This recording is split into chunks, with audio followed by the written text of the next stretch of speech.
নমস্কার। আজ আমার নিবেদন একটি মোরগের কাহিনী।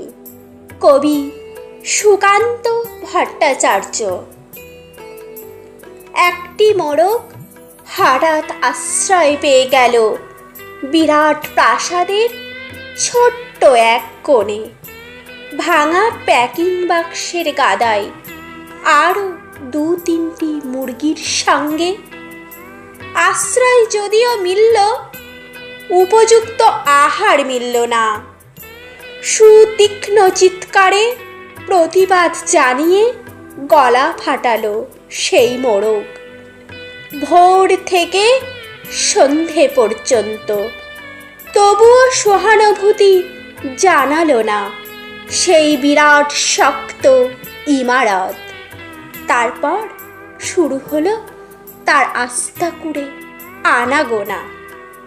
আশ্চর্য, সেখানে প্রতিদিন মিলতে লাগলো ফেলে দেওয়া ভাত রুটির চমৎকার প্রচুর খাবার। তারপর এক সময় আস্তাকুঁড়েও এলো অংশীদার। ময়লা ছেঁড়া ন্যাকড়া পড়া 2-3টে মানুষ। কাজেই দুর্বলতর মোরগের খাবার গেল বন্ধ হয়ে। খাবার খাবার খানিকটা খাবার। অসহায় মোরগ খাবারের সন্ধানে বারবার চেষ্টা করল প্রাসাদে ঢুকতে। প্রত্যেকবারই তাড়া খেল প্রচণ্ড। ছোট্ট মোরগ ঘাড় উঁচু করে স্বপ্ন দেখে প্রাসাদের ভেতর রাশি রাশি খাবার।